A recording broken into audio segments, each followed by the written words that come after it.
Fala galera, beleza? Meu nome é Maurício, professor de Geografia, e hoje a gente vai trabalhar corrigindo a prova da ESA do ano passado, prova 2021-2022. Vamos fazer um gabarito comentado e a gente vai fazer brevemente um raio-x daquilo que é mais cobrado e tirar também as principais dúvidas dentro dessas temáticas. Então prestem atenção porque eu estou aqui com a prova B. Vamos lembrar também que geografia na ESA são 6 questões e também história são 6 questões. Às vezes, cai um pouquinho misturado história e geografia. Então, por exemplo, nessa prova que eu tenho aqui, na prova do ano passado, prova B, a gente vai perceber que a questão 34 vai ser uma questão de geografia e depois as outras questões de geografia serão da 36 em diante. Então, prestem atenção, né? 6 questões de geografia, 6 questões de história. Então, vamos fazer esse gabarito comentado e também, né, ver como cai, como é cobrado esses assuntos dentro da nossa prova. Então, é o seguinte, pessoal. Aqui, a questão 36, vou começar a partir dela, e depois eu vou retornar lá na questão 34, porque ela é uma questão um pouquinho mais solta. Então, é o seguinte, primeira questão que a gente já vai analisar no nosso gabarito comentado, vamos perceber que já é uma questão sempre cobrada em provas de concurso, onde vai ser a geografia que vai falar ali do Brasil. Então, a gente vai perceber que toda prova de geografia vai ter ali uma questão, né? Seja no vestibular, seja nos concursos militares, como ESA, SpaceX, Colégio Naval, a gente vai perceber que sempre vai ter questões de massas de ar e também sobre a temática dos climas brasileiros. Então, as provas militares, elas cobram muito sobre Brasil, principalmente. E aí, a temática do clima brasileiro é sempre cobrada e as massas de ar é o assunto que mais vem caindo nos últimos 10 anos. Então, preste atenção, pessoal. Questão 36. O Brasil tem um território de dimensões continentais. Suas terras se estendem pela zona climática intertropical e seu litoral é igualmente extenso. Essas e outras características imprimiram ao clima nacional forte influência das massas de ar oceânicas. Observe as massas de ar que atuam no território brasileiro e analise as afirmativas abaixo. Então vamos lá analisar esses dois mapas e também eu vou te dar aqui uma dica sobre como entender essa temática de massas de ar. Na verdade, a gente vai perceber que temos aí um grande macete, que pelo próprio nome da massa de ar, a gente já vai conseguir entender as suas características e a sua origem. Então, por meio de seu nome, vamos entender suas características, origens, e aí vai ficar fácil de saber como é que se dá os fenômenos ali das interações das massas de ar. Então, é o seguinte, o Brasil tem 5 massas de ar atuantes. Temos aí uma situação de inverno e uma situação de verão. No Brasil, das 5 massas de ar, 4 são massas quentes. Então, só vamos ter uma massa fria e ela só vai conseguir atuar no Brasil durante o outono e o inverno. Única época que elas vão ter forças. Então, a gente vai perceber o seguinte, ó. Temos aí no primeiro mapa uma situação de inverno. Então, vamos olhar de baixo para cima a nossa MPA. O que é a MPA? Presta atenção que eu vou começar a explicar o macetinho para vocês. Massa polar atlântica. Então, pelo próprio nome, vamos entender. Massa polar. Polar, pessoal, ela é quente ou ela é fria? Fria, claro. Criada no polo. Atlântica, ela é úmida ou ela é seca? Ela é úmida. Ela foi formada onde? Ela foi produzida onde? Sobre o oceano, sobre o mar. Então, ela é úmida. Então, massa polar atlântica, fria e úmida. Agora, vamos olhar e analisar as outras. MTA, massa tropical atlântica. Tropical, quente ou fria? Quente. Atlântica, úmida ou seca? Úmida. Então, é uma massa quente e úmida. Vocês vão perceber que ela vai atuar principalmente por quase todo o litoral brasileiro, tá? A MPA, Polar Atlântica, ela vai entrar no Brasil pelo sul.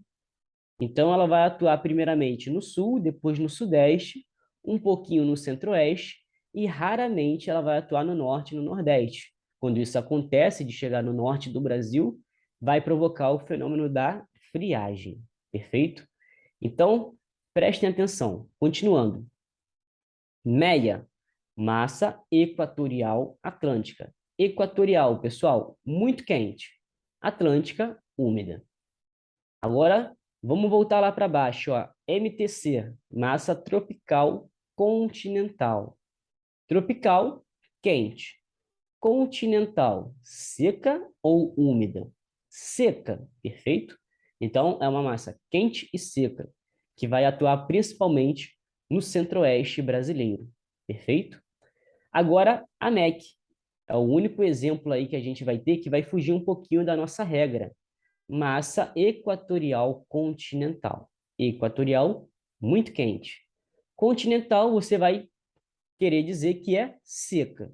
Porém, prestem atenção porque ela é o único exemplo que temos aí de massa continental que vai ser úmida. Por quê? Porque vai ter ali a floresta amazônica, que tem ali uma grande quantidade de rios, a maior rede hidrográfica do mundo. Então, é muita água evaporando, porque ali também é muito quente. E também a própria floresta vai eliminar, através das folhas das árvores, vapor d'água, a chamada evapotranspiração. Então, a própria floresta, com seus rios e sua vegetação, vai produzir grande quantidade de nuvens e chuvas. Então, ali vai ser úmido. O único exemplo de massa continental que é úmida, perfeito? E ela vai atuar, né, em todo o Brasil, inclusive em vários países da América do Sul, perfeito? Então, nós temos essa situação, verão e inverno. No verão, a MPA ela não consegue atuar direito. Então, vamos lá, vamos ver o que é verdadeiro e o que é falso. Número 1. As massas de ar equatoriais e tropicais têm sua atuação atenuada no inverno, em função do avanço da massa polar atlântica, MPA. Perfeito. Se a gente for olhar o mapa, as setinhas delas estão menores. Perfeito? Então, prestem atenção, porque no inverno a MPA vai ter uma atuação muito forte e vai acabar inibindo um pouquinho a atuação das outras. Perfeito? Então, número 1, verdadeira. 2. Em grande parte da Amazônia, o clima é quente e úmido o ano inteiro, porque permanecem atuando massas quentes e úmidas, massa equatorial continental e massa equatorial atlântica, tá? Então, também é verdadeiro, tá, pessoal? A gente vai perceber, né, que essas duas massas de ar, elas têm forte atuação pelo Brasil, principalmente a equatorial continental, e juntas elas vão formar aquilo que nós chamamos de rios voadores ou rios aéreos, ou seja, grande acúmulo de nuvens de chuvas que são espalhadas para todo o Brasil e para outros países da América do Sul. Então, a Amazônia ela é importante porque ela regula o nosso clima, ela regula a quantidade de chuvas que o Brasil vai ter. O desmatamento avança, as massas de ar perdem forças da Amazônia, a equatorial continental e a equatorial atlântica, e aí a gente vai perceber que o Brasil vai ter menos chuvas, os rios vão abaixar seu nível, a produção de energia elétrica vai diminuir. Então, olha a importância aí, né, dessas massas de ar e como a floresta está totalmente relacionada, tá? Então, número 2 também verdadeira. Elas atuam praticamente ali o ano todo, só que no inverno um pouquinho mais fracas. 3. Na área central do país, por consequência do encontro da massa tropical atlântica e a massa polar atlântica, forma-se uma frente fria e há a ocorrência de fortes chuvas no inverno. Na parte central do país, não. A MPA com a MTA, ou seja, a polar atlântica com a tropical atlântica, vão se chocar no litoral do sul e do sudeste, principalmente. Agora, na parte central do Brasil, vai atuar a MTC. Perfeito? Uma massa que é seca. Então, a número 3 já está falsa, tá? Presta atenção. A MTA não atua no Brasil central, não. 4. No clima subtropical, ocorrem verões amenos e invernos rigorosos, com chuvas mal distribuídas ao longo do ano, consequências da ação dominante da massa polar atlântica. Pessoal, as chuvas no sul são bem distribuídas, tá? Então, o clima subtropical, ele é bastante chuvoso também, perfeito? O inverno, ele é mais forte, o verão, ele é um pouquinho mais fraco, mas também nada muito significativo, porém, as chuvas são bem regulares, tá? Então, a 4 é falsa. Então, ficamos aí com o nosso gabarito, letra A, 1 e 2 são as opções verdadeiras, perfeito? Então, prestem atenção. Uma questão aqui nós já batemos, perfeito? Então, estudem clima, estudem massas de ar, porque sempre cai. A diferença entre clima e tempo atmosférico. Preste atenção nessa temática de climas do Brasil. Próxima questão, questão 37. Uma questão que vem falando ali das unidades de conservação e de preservação. Então, a gente tem que saber que existe uma diferença entre conservação e preservação, tá? Então, a gente vai perceber que a conservação vai querer que o ser humano continue usando os recursos, porém sem devastar. Agora, a preservação, o preservacionismo, ele vai querer o quê? Que a natureza fique intocada, perfeito? Então, vamos lá, ó. Unidades de conservação. O Sistema Nacional de Unidades de Conservação, SINUC, foi criado pela Lei 9.985, de 18 de julho do ano 2000, e tem como um dos objetivos proteger os recursos naturais necessários à subsistência da população tradicional, respeitando e valorizando seus conhecimentos, sua cultura, promovendo-as social e economicamente, sendo denominadas unidades de proteção integral e unidade de uso sustentável. Então, olha lá a palavrinha-chave, tá? Conforme a restrição ao uso. Entende-se por unidades de conservação de uso sustentável. Então, qual dessas opções a gente pode compreender como unidade de conservação de uso sustentável?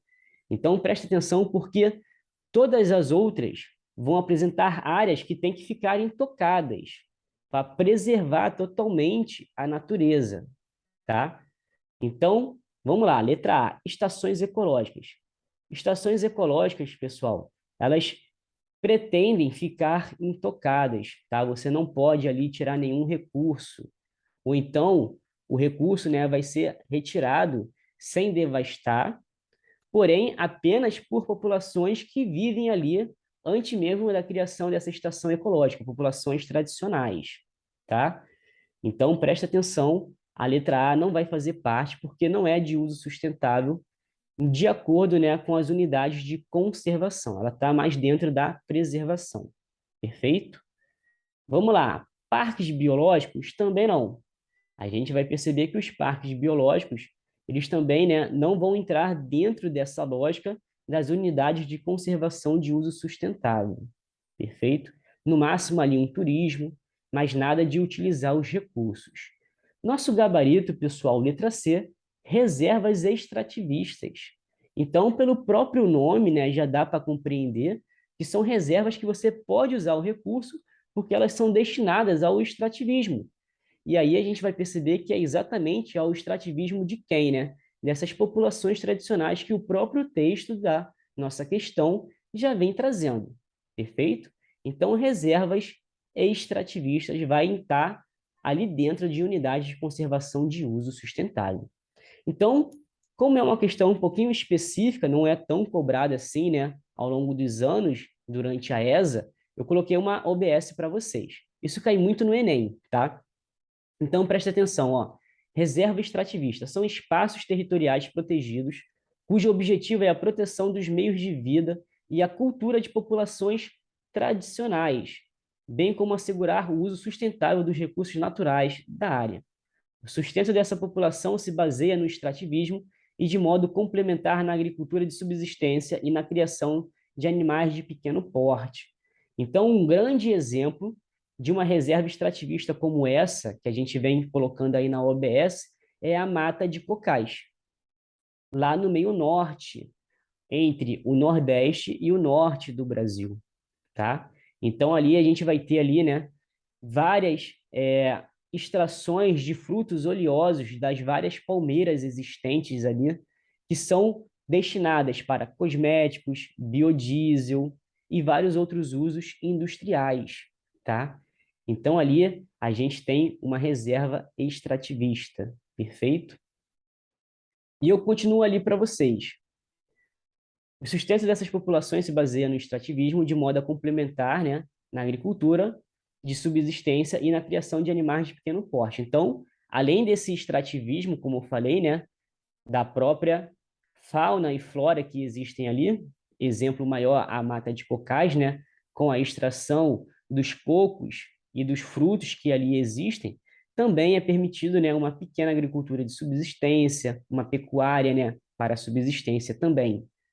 As unidades de uso sustentável são áreas do território brasileiro em que deve haver preservação ambiental aliada à exploração sustentável dos recursos naturais. Então, é uma área destinada também, né, que você pode usar os recursos, só que, claro, de maneira sustentável, sem devastar, respeitando ali o tempo, né, de recuperação, mantendo a biodiversidade e os demais atributos ecológicos de forma socialmente justa e economicamente viável. As unidades de conservação de uso sustentável podem ser 7 tipos: área de proteção ambiental, área de relevante interesse ecológico, floresta nacional, reserva extrativista, reserva de fauna, reserva de desenvolvimento sustentável e reserva particular do patrimônio natural. Dentre as opções aí da nossa questão que a gente viu, galera, a gente vai perceber o seguinte: a única alternativa que citava corretamente uma unidade de uso sustentável é a que fala da reserva extrativista. Todas as outras são unidades de proteção integral, tá? Então, unidade de proteção integral, você tem que deixar o quê? Protegido o tempo todo, não pode mexer, tá? Não pode extrair nada, perfeito? Senão é considerado ali um tipo de crime. Então, prestem atenção nessa diferença, tá? Na preservação e na conservação, e nas reservas de uso sustentável, extrativistas, e as unidades de proteção integral. Beleza? Questão 38. Em relação à dinâmica recente e às características do agronegócio praticado no Brasil, a única afirmação que condiz com a realidade é. Então, presta atenção, pessoal. O que é o agronegócio? Ele pode aparecer para você também com o nome de agroindústria.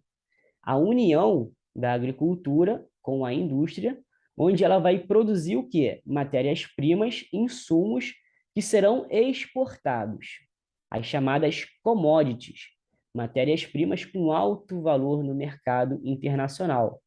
Matérias-primas que sofreram ali apenas um pequeno processo, né, de agregação de valor, de transformação. Beleza? Então, o Brasil ele exporta muito farelo de soja, farelo de milho, carne, petróleo, minérios, tudo isso são commodities, perfeito? Então, vamos lá, sobre o agronegócio. Primeiramente, a gente tem que saber que o agronegócio é referente à produção intensiva, alto grau de tecnologia e mecanização empregado. Por quê? Porque eles querem uma grande produtividade para exportar, perfeito? E ela vai ser feita onde? Nos latifúndios, nas grandes extensões de terra.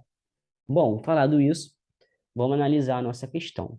Então, qual a única que condiz com a realidade das características do agronegócio? Letra A. Estudos recentes apontam uma tendência de diminuição do número de estabelecimentos rurais especializados. Diminuição não, né, pessoal? Cada vez mais aumentando. Cuidado. B. Considerando-se o aumento das áreas de lavouras entre 96 e 2006, os melhores resultados vieram da região sul. Cuidado, principalmente da região centro-oeste. A região sul é antes dessa data. Então, a fronteira agrícola ela vem avançando do sul, hoje em dia está no centro-oeste, chegando no norte.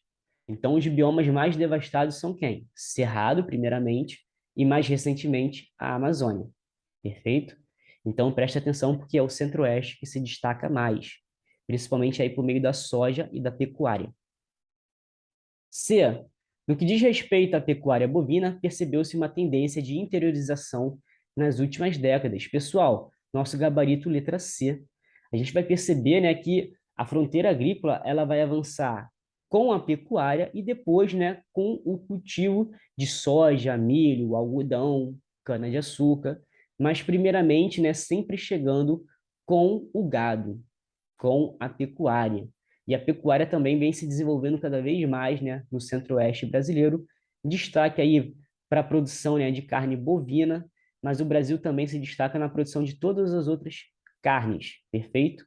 Então, preste atenção porque a fronteira agrícola, ela vem avançando de maneira, às vezes, até ilegal, com a grilagem, e ali a pecuária vem chegando, né, para criar pastos, derrubar a vegetação nativa, para depois, mais no futuro, rolar um cultivo. Então, nosso gabarito letra C. Mas vamos olhar as outras porque a D e a E estão erradas.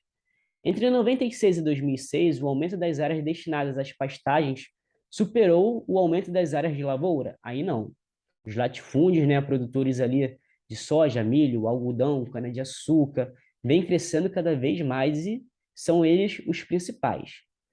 E letra E, a produção de frango nunca teve uma participação expressiva no cenário brasileiro. Pessoal, o Brasil é o país que mais exporta frango no mundo, tá? A gente tem ali quase 2 bilhões de frangos no Brasil.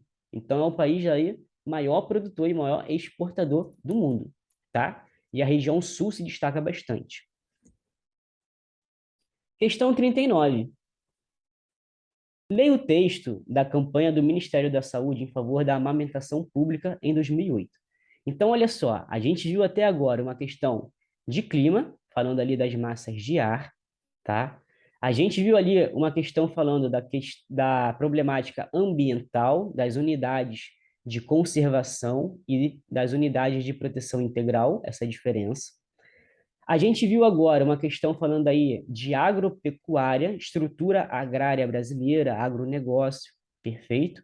E agora a gente vai ver aí uma questão de população, de demografia, dinâmicas populacionais e suas taxas, natalidade, fecundidade, mortalidade, mortalidade infantil. Então vamos lá. A campanha aí do Ministério da Saúde para a amamentação pública, publicado em 2008. Nada mais natural que amamentar. Nada mais importante que apoiar. A amamentação. Participe e apoie a mulher. O uso desse tipo de campanha pelo governo federal do Brasil está diretamente relacionado. Então, preste atenção, pessoal, porque é uma campanha do Ministério da Saúde, vai sublinhando aí algumas palavras-chave ao longo de sua prova. Então, o Ministério da Saúde falando ali do cuidado da mãe com os filhos, das crianças, população jovem, tá? Nos primeiros anos de vida. Aí vamos lá. Letra A. O uso dessa campanha está diretamente relacionado ao quê? As elevadas taxas de fecundidade verificadas no país nas últimas décadas. Pessoal, não só no Brasil, mas como em vários outros países do mundo, as taxas de fecundidade vêm reduzindo. O que é fecundidade? Quantidade de filhos por mulher, quantidade de filhos por mulher ou por casal, durante seu período fértil, tá? Então, cuidado aí para não confundir com natalidade. Natalidade é a quantidade de crianças que nascem durante um período, tá? A fecundidade é no período fértil da mulher, tá? A quantidade de filhos que a mulher vai ter ao longo de sua vida fértil. Então, a gente vai perceber que no Brasil e em vários países do mundo, isso vem diminuindo, tá? A fecundidade vem diminuindo. Se a gente for olhar gerações atrás, era comum, né? Famílias com 8 filhos, 10 filhos, 11 filhos. Hoje em dia, 2 filhos, 3 no máximo, e cada vez mais as pessoas estão tendo apenas um filho, ou até nenhum. Perfeito? Então, letra A é falsa. B. As necessidades de fragilizar a ação de multinacionais que monopolizam o comércio de laticínios? Não. Está até um pouquinho fora ali do nosso texto, né? O texto vem falando ali do apoio da amamentação, da alimentação natural, tá? Vem fazendo ali uma campanha para a saúde e não de combate a empresas transnacionais ou multinacionais, não. Cuidado, tá? C. As altas taxas de mortalidade infantil que ainda persistem no país. Pessoal, nosso gabarito, letra C, tá? Então, ó, o Ministério da Saúde está fazendo essa campanha para o quê? Diminuir a mortalidade infantil, ou seja, a mortalidade no primeiro ano, né, nos primeiros anos ali de vida. Então, preste atenção, né, porque essa taxa, ela vai analisar o número de recém-nascidos que morrem durante o seu primeiro ano ali no máximo, tá? Então, prestem atenção, porque essa campanha vem querendo aí melhorar esse índice em algumas regiões do Brasil que ainda é muito precário, tá? Então, é a questão que mais condiz ali com o nosso texto, perfeito?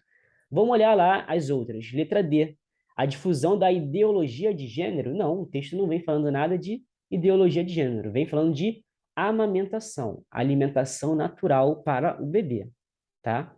E letra E, a redução da expectativa de vida ao nascer verificada no país no último decênio. Também não, o texto vem falando o quê? De uma campanha do Ministério da Saúde para a alimentação natural, né, que é importante para a criança. Então, cuidado, porque não vem falando nada sobre a mortalidade ou diminuição de expectativa de vida, né, nos últimos anos, não. Vem falando de uma importância, né, da amamentação. Perfeito? Então, cuidado para não confundir aí, tá? Você até poderia confundir a C com a E, mas a C, ela corresponde mais com a realidade do Brasil e também com o corpo do nosso texto. Beleza? Questão 40. Marcado por diferentes características físicas, o Nordeste brasileiro é comumente dividido em 4 sub-regiões. Então, galera, aqui no curso ACM, a gente vai ter essa aula de regiões do Brasil, em que a gente vê que o Nordeste ele é dividido em 4. O litoral, que é a zona da mata, o agreste, o sertão, que é o interior do Nordeste, e o meio norte, né, que pega ali as matas de cocais, que está numa transição da Caatinga para a Amazônia, tá? Pegando ali mais o Maranhão. Então, o Nordeste ele tem essa divisão em 4, tá? Então, preste atenção que eu vou até mostrar aqui para vocês o mapinha para a gente analisar isso de maneira bem didática. Então, ó, a gente vai perceber aqui que o Nordeste ele vai ter essa divisãozinha aqui em 4, tá? Zona da Mata, o litoral. O Agreste, que é uma transição entre o litoral com Mata Atlântica e o interior com a Caatinga. E o meio norte, né, que é uma transição já indo para a Amazônia, tá? Então, no sertão nós temos a vegetação da Caatinga. Na zona da mata nós temos o quê? A Mata Atlântica, perfeito? Então, vamos lá voltar agora para a nossa prova. Marcado por diferentes características físicas, beleza? O Nordeste brasileiro é dividido em 4 sub-regiões. Meio Norte, Sertão, Agreste e Zona da Mata. Acabamos de ver.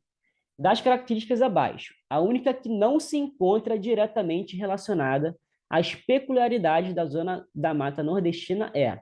Então, qual característica está fugindo aí do litoral do Nordeste? Letra A, planícies e tabuleiros litorâneos? Correto. No litoral ali a gente tem as planícies, tá? Terras baixas que acumulam sedimentos. Então o litoral, né, geralmente sempre é uma planície, né? Você vai imaginar a praia e os tabuleiros litorâneos, as falésias. Perfeito. B, vegetação da caatinga.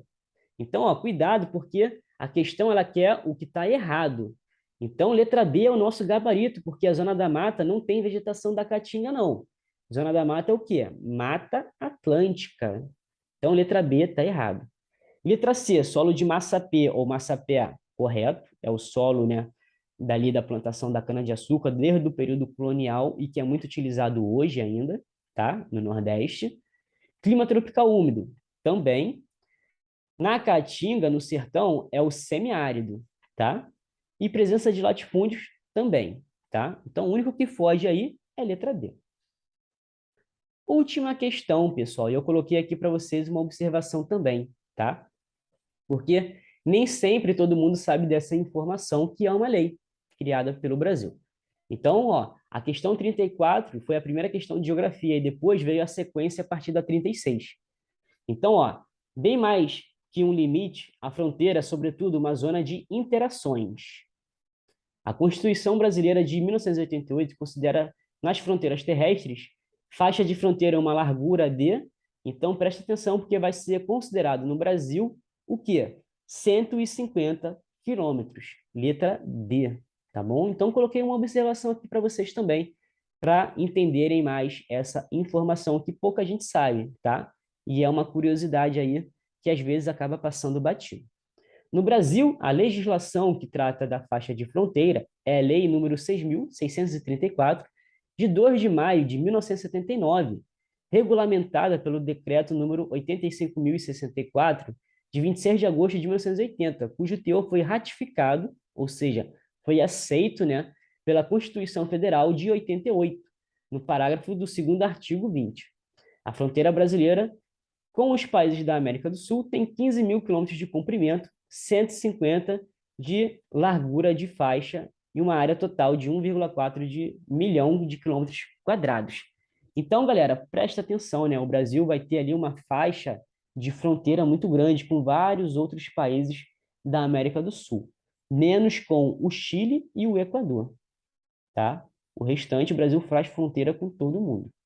Então, a gente vai perceber, né, que é uma extensão de 15 mil quilômetros e também essa faixa vai compreender uma largura de 150 quilômetros. Perfeito? Então, galera, vamos finalizar por aqui. Batemos as nossas questões de geografia da ESA, tá? Percebam, perdão, que sempre vai cair clima, população, agropecuária, urbanização também sempre cai, não caiu nessa prova, mas sempre cai, tá? E também cai também falando sobre rede hidrográfica do Brasil, essas curiosidades sobre fronteiras, tá? Sobre as vegetações também cai bastante, como a gente viu na questão do Nordeste. Então, presta atenção, perfeito? Então, galera, vamos finalizar por aqui. Espero que tenham gostado. Teremos outras provas com gabarito comentado mais para frente, tá? Então, continua acompanhando. Espero que vocês tenham gostado da explicação. Estudem porque a prova está chegando, perfeito? Então, tamo junto. Forte abraço. Tchau, tchau.